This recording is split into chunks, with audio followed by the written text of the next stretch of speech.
এতদিন জানতাম মানুষ ছাপরি হয়, এখন পারফিউমও চলে আসছে ছাপরি।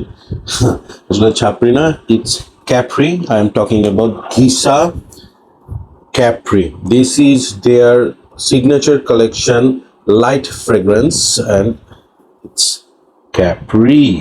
Okay, so এই হচ্ছে ওদের presentation, and this is how the bottle looks like.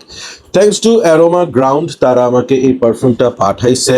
In fact আমি তাদেরকে বলেছি যে রিসেন্টলি পারফিউম কমিউনিটিতে এই পারফিউম নিয়ে খুব কথাবার্তা হচ্ছে, এবং একজন কমিউনিটির ভাই মাসরুর জামেল এবং আমাদের পারফিউমোলজির সে হচ্ছে অ্যাডমিন, সে বলেছে যে it has a resembles of Decision, আমোয়াজের যে ডিসিশন পারফিউমটা আছে এটার সাথে এটার একটা মিল আছে। এবং তার এই পোস্টের পর মোটামুটি সবাই হ্যাচকায় পারফিউমটা কেনা শুরু করছে, এবং আমি নিজেও একটা প্রি অর্ডার করে দিছি। হ্যাঁ, because Decision is very pricey, সেই তুলনায় 200 ml এর এই Capri will cost you around 12,000 টাকা। সো ইয়েস, কিনলাম। অ্যান্ড গতকালকে আমি এটা ফুল ওয়্যার দিছি, and here is the truth যে এটা আসলেই কি ডিসিশনের মতো নাকি it is something else. Let me show you the atomiser first. এটা গোসল করার মতো একটা পারফিউম।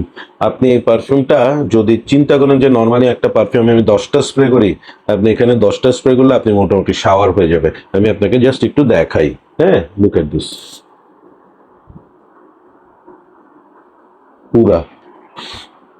ঠিক আছে, so this is very heavy on sprayer, মানে একদম ভরায় ভরায় দেয়। সো আমার মনে হয় এটার ক্ষেত্রে 6টা স্প্রে, ম্যাক্সিমাম 7টা spray is more than enough. Okay, স্মেলের কথায় আসি। যদিও বলা হয়েছে এটা আমোজ ডিসিশনের মতো, but in the opening it is not like Amouage Decision. Rather এটার মধ্যে আপনি কিছুটা ভাইব পাবেন হচ্ছে আমরা যে খুব ফেভারিট আমাদের ডিজাইনার পারফিউম অ্যাকুয়া ডি প্রফুমোর যে স্মেলটা, চিন্তা করেন যে ওই স্মেলটাতে মেরিন যে ব্যাপারটা সেটার জায়গায় এখানে একটু সিট্রাস হেভি করে দিছে, এবং সাথে একটু ইনসেন্সি একটা ভাইব, একটা জিঞ্জারি একটা ভাইব অ্যাড করে দিছে। তাহলে আপনি এই গিসা কাপ্রির ওপেনিংটা পাবেন। ঠিক আছে, ভেরি বিউটিফুল, মানে ইনস্ট্যান্টলি আপনার এই মানে গন্ধটার প্রেমে পড়ে যাবেন। সামারের জন্য ফ্যাবুলাস পারফেক্ট একটা স্মেল।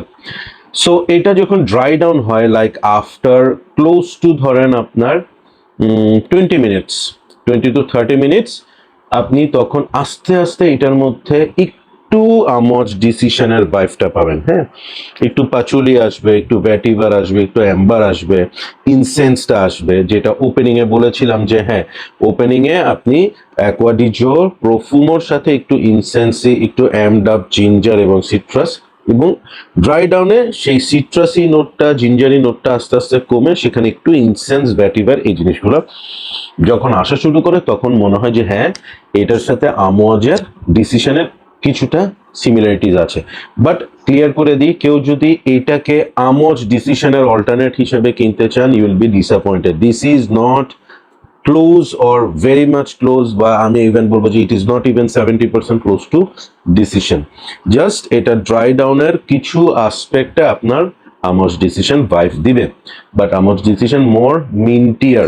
হ্যাঁ, সো আমি যখন ফুল ওয়্যার দিছি এটা প্রথম ঘন্টা বা 1.5 ঘন্টার মতো এটা আমি নাকে পাইছি, দেন আমার নোজ ব্লাইন্ড হয়ে গেছে, আমি আর এটা পাই নাই। ওভারঅল অন্যান্য পারফিউম অ্যাপ্লাই করলে যেভাবে করে আমি কমপ্লিমেন্ট পাই, হ্যাঁ, সামহাও এটার ক্ষেত্রে আমি ওটা একটু কম পেয়েছি, হয়তো বা এয়ারে অতটা ছড়ায় নেই। প্লাস আমি আসলে ওভার স্প্রেও করিনি। আমি যেহেতু ভাবছি এটা গিসার একটা পারফিউম, সো বেশি স্প্রে করলে প্যারা হয়ে যাবে, প্লাস এটার তো অনেক জুস বের হয় এক একটা স্প্রেতে। সো আমি মনে হয় 7টার মতো স্প্রে করছিলাম, যার কারণে হয়তো বা অতটা বেশি এটা প্রজেক্ট করে নেই। সো কিছু জিনিস আমি একটু আপনাদেরকে ক্লিয়ার করি। গিসার অন্যান্য পারফিউমের তুলনায় এই পারফিউমটা যথেষ্টই weak, it is not loud. Normally Gissah perfume বললেই আমরা বুঝি যে রুম ফিলার প্রজেক্ট করবে, ফাটায় ফেলবে। This is not that. এটা যথেষ্টই হালকা এয়ারি একটা পারফিউম। ওকে, দেন হচ্ছে পারফরমেন্সে আমি কিছুটা লেট ডাউন বলবো, যেহেতু again it's a perfume from Gissah. So আমার এক্সপেকটেশন ছিল এটা পারফরমেন্স অনেক হবে, সেই তুলনায় আমি performance as a fresh perfume personally satisfied, but যদি আমি চিন্তা করি যে এটা গিসার পারফিউম, সেই অনুযায়ী I am not satisfied. Okay, so যারা মনস্টার পারফর্মিং পারফিউম চাচ্ছেন সেই হিসাবে গিসা ক্যাপ্রি হয়তো বা আপনাকে একটু ডিসঅ্যাপয়েন্ট করতে পারে, still it will give you at least 8 hours of performance. অনেকে যারা গিসা ইউজ করে নেয় তারা হয়তো মনে করতে পারেন যে 8 ঘন্টা একটা ফ্রেশ পারফিউম পারফর্ম করতেছে, আর কি চাই। বাট সমস্যা হচ্ছে গিসা এমন একটা হাউস, ওদের এক একটা পারফিউম সপ্তাহখানেকও থেকে যায়। আছে এরকম আকোয়া একটা পারফিউম আছে ওদের, মোটামুটি আপনার কাপড় না ধোয়া পর্যন্ত এটাতে স্মেল থেকে যাবে, এই ধরনের। হ্যাঁ, ইম্পেরিয়াল ভ্যালির কথা তো আলাদা করে আর কি বলবো। হ্যাঁ, সো ওভারঅল আমি যদি ওভাবে করে চিন্তা করি, ওই আসপেক্টে ক্যাপ্রি অতটা পারফর্ম করে নাই, কিন্তু স্মেলটা খুবই চমৎকার। যারা অ্যাকোয়াডিজো প্রফুমো স্মেলটা পছন্দ করেন এবং সাথে চান কিছু twist, Capri is for you.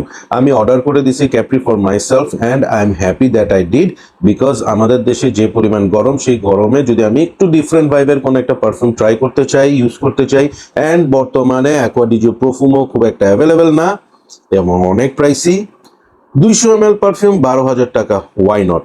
So please give it a shot. আমি সামারের জন্য একটু ডিফারেন্ট, একটু ম্যাচিওর কোনো ফ্রেশ পারফিউম যদি কেউ ট্রাই করতে চান, ক্যাপ্রি ট্রাই করেন। ও overall I am going to rate this 8.5 out of 10। খারাপ না।